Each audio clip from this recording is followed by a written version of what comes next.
Hey guys, welcome back to Geek Food Friday.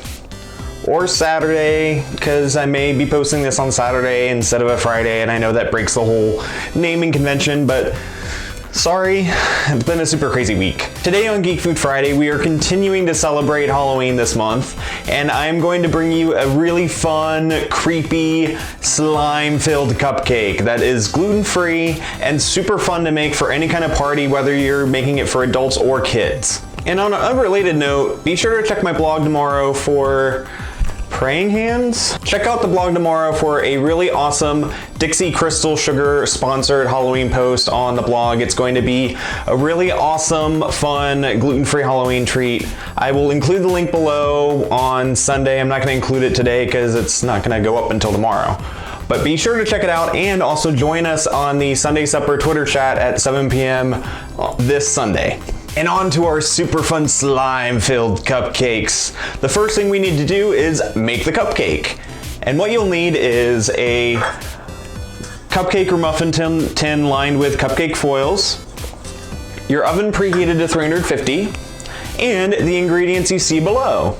So what you'll need to make the cupcake recipe is 2 eggs, a cup and a quarter of a gluten-free flour blend, which I have in the video description below, a teaspoon and a quarter of baking powder, half a teaspoon of baking soda, quarter teaspoon of salt, 2 teaspoons of gluten-free vanilla extract, half a cup of oil, preferably canola oil, half a cup of milk, and 3/4 a cup of granulated sugar.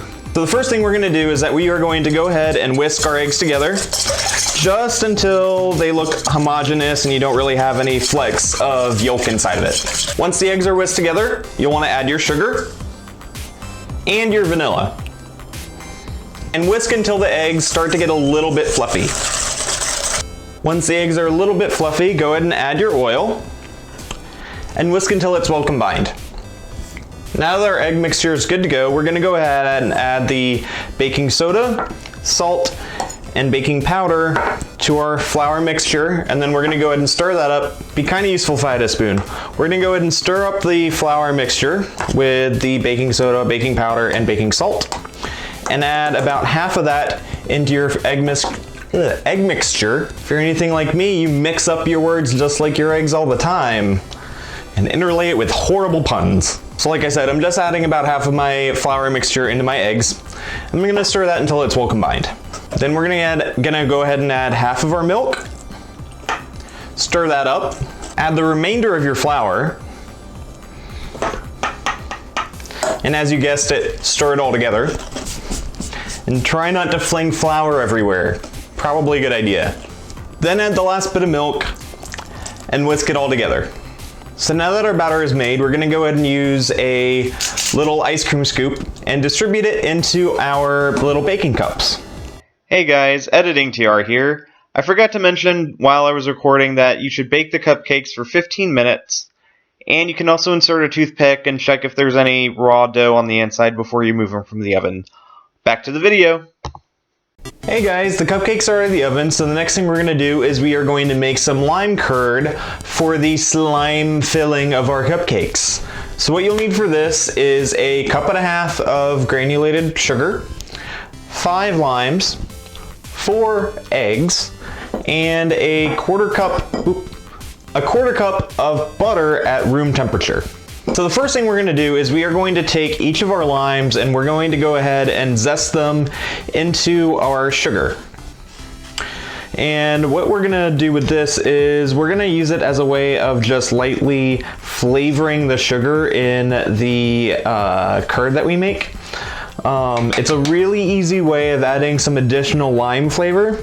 Lime sugar or lime salt is also a really great thing to make if you're having a party with any kind of like margaritas or mojitos, because rather than just rimming the glass straight in sugar or some salt, you can make some lime or lemon sugar or lemon salt and it'll have a really nice bold flavor around the rim of the glass that they won't be quite expecting.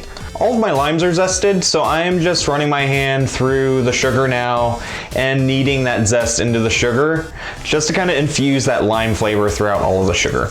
The next thing we're gonna do is we are gonna take that 1/4 cup of butter and put it straight into a saucepan that we're gonna make the curd with. And right now I'm just creaming the butter in the pan to get a little bit fluffy before I add the sugar into it. And now that it's at the consistency I want, I'm just gonna add my lime sugar straight into the bowl. And by bowl, I mean pan. And like I said earlier, you just want to go ahead and cream the butter directly in the pot.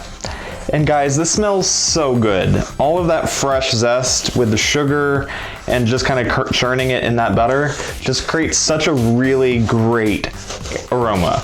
Once your butter and your sugar are creamed together, what you want to do next is that you'll want to take 1 egg at a time, crack it into the bowl, and just mix it into that fluffy blur of sugar and butter until it's combined 1 egg at a time. And the last thing we're gonna do before we start cooking our curd is we're gonna take our limes, cut them in half, and squeeze the juice right into the egg mixture. And like I said earlier, once you've added all of the lime juice after you have squeezed forever, you just want to stir it all well together, not trip over your cord to your mic, and then go ahead and transfer your pot to the stove. And we're gonna go ahead and cook it on a low heat for 10 minutes. And you want to stir it constantly so that you don't get any kind of scrambled eggs. Our curd is now off of the oven. It's been 10 minutes. And I'm gonna go ahead and pour it into some cheesecloth. And the reason behind this is just in case any kind of little bits of eggs got cooked while you were making the curd. By putting it through this cheesecloth, you'll be able to strain out any little bits of eggs. And if I did this right, it'll come out mostly easy. Now, one thing you might be noticing is that this looks, well, in the lights it looks like a really gross yellow, but it's definitely not slime green. So how are we gonna fix that? We're gonna use some green and some yellow gel food coloring, and we're gonna go ahead and stir in that gel food coloring in order to get the consistency, or the color consistency of slime green that we want. Even though I touched some part of this container and now I feel all covered in slime and goo from, I need to wash my hands. It's kind of weird, but using almost a 2-to-1 ratio of 2 yellow to 1 green will produce that slimy, gooey green color that you would associate with, oh, I don't know, Slimer or any kind of like ghost, gooey, Halloween green color. And a lot of color goes a long way, so I like to just kind of take a stick and dab it into my gel food coloring and stir that straight into the curd. And you'll kind of just keep eyeballing it until you get the color green that you want. Ooh, we're already getting the kind of green that I want. The other reason I like using sticks for doing the stirring is that sometimes food coloring is a little bit hard to clean off of things like spoons and whatnot. So it's a lot easier to just kind of use your little sticks or toothpicks to store them up, because then you can just go ahead and throw them right away when you're done. Ew, I've got that green slime color that I want. So we're gonna go ahead and put this aside and let it go to a little bit more of a room temperature than it is right now. So I took my room temperature slime curd and I put it into a decorating bag and I have it off to the side. And while I was off camera, I went ahead and made some simple buttercream frosting. It's really straightforward. It's 1/2 cup of room temperature butter, 2 cups of confectioner's sugar, a 2 spoon of vanilla, and 2 tablespoons of milk. I creamed the butter and the sugar together and then added in the vanilla and milk at the end. And once I did that, I went ahead and separated them into 3 separate bowls and created a slime green, a black, and a purple colored set of frostings. And I really like this from Milton. It is a tool that you can use to pretty much frost 2 or 3 different colors onto any kind of cake or cupcake that you're making. I'll include a link below for where you can get this if you'd like to buy it. It makes life a lot simpler when you're trying to make multicolored frostings on top of a cake or a cupcake. And it's a really simple way of elevating the presentation of something. So what we're going to do is we're going to take a 1/2 cup cookie cutter, and we're just going to go ahead and cut circles out of the middle of our cupcakes. And you could throw them away, but I mean, that would be such a waste. I don't know why you would do that when you make all this really good cake. You could just eat it all. I mean, mumble mumble. Yum. Nom nom nom. Now what you want to do is just cut the tip off your decorating bag with the slime.